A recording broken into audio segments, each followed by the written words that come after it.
अस्सलाम वालेकुम और मैं आपको खुशामदीद करती हूँ मॉर्विश कज़ीन में। मज़ेदार सी सॉफ्ट सी फुल्कियाँ और मीठी सी दही, बिल्कुल वही बाजार वाला टेस्ट अगर आप घर में बनाना चाहते हैं तो आपने बिल्कुल सही वीडियो पे क्लिक किया है। आज मैं आपके साथ शेयर कर रही हूँ मीठी दही फुल्की बनाने की रेसिपी, जिसको आप ना सिर्फ इफ्तार में सर्व कर सकते हैं बल्कि ईद ट्रॉली पे भी ये बहुत मज़ेदार लगेगी। तो चलिए बनाते हैं मीठी दही फुल्की। तो सबसे पहले एक मिक्सिंग बोल में बेसन डालूंगी, उसके साथ साथ मैं शामिल कर रही हूँ मैदा और 2 लीवनिंग एजेंट यानी बेकिंग सोडा और बेकिंग पाउडर। इस रेसिपी में 2 एक्स्ट्रा इंग्रेडिएंट जो यूजुअली फुल्कियों के लिए इस्तेमाल नहीं होती, वो है मैदा और बेकिंग पाउडर, जो इसको बहुत ज़्यादा सॉफ्ट बनाएंगे। सीज़न कर रही हूँ नमक से।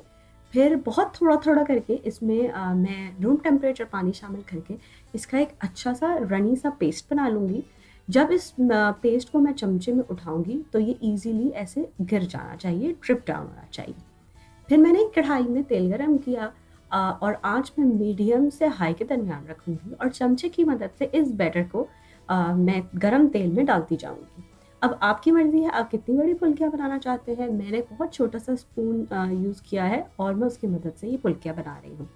जब फुल्कियाँ एक साइड से अच्छी तरीके से अच्छा सा गोल्डन सा लाइट सा कलर आ जाए, तो फिर उनको हम फ्लिप करेंगे और दूसरे साइड से भी हम उनको अच्छी तरीके से गोल्डन कलर आने तक पकाएँगे। फिर उसके बाद जब ये फुल्कियाँ अच्छा सा तल जाएँगी तो फिर हम इनको बाहर निकाल के पेपर टॉवल पे डालेंगे, ताकि जो अगर एक्स्ट्रा ऑयल है तो वो इसके अंदर एब्ज़ॉर्ब हो जाए और इसको साइड में रखेंगे।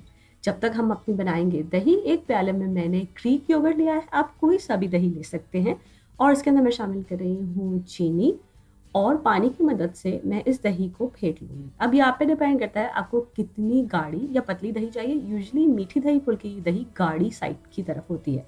जब फुल्कियाँ शामिल करेंगे तो दही थोड़ी-सी और पतली वैसे भी हो जाएगी।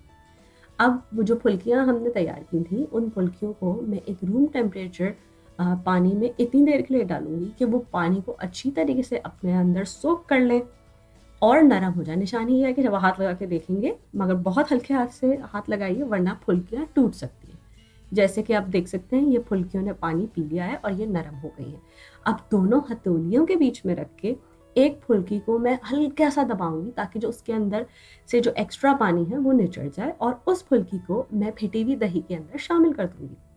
जैसे कि आप देख सकते हैं, इसी तरह बाकी फुल्कियों के साथ भी मैं यही करूँगी और उनको जो फेंटी हुई दही है उसके अंदर शामिल कर दूँगी। फिर बहुत एहतियात से और बहुत हल्के हाथ से उन फुल्कियों को मैं दही के अंदर डालूँगी और इसको थोड़ी देर के लिए हम फ्रिज के अंदर रखेंगे, ताकि जो फुल्कियाँ हैं वो तमाम दही पी लें और अच्छी-सी मज़ेदार दही फुल्की तैयार हो जाए। जो बची हुई फुल्कियाँ उनको ज़िप-लॉक बैग में डाल के लेबल करके मैं फ्रीज़र में रखूँगी और जब मुझे ज़रूरत पड़ेगी, इन फुल्कियों के साथ मैं ताज़ी-सी दही फुल्की तैयार कर सकती हूँ।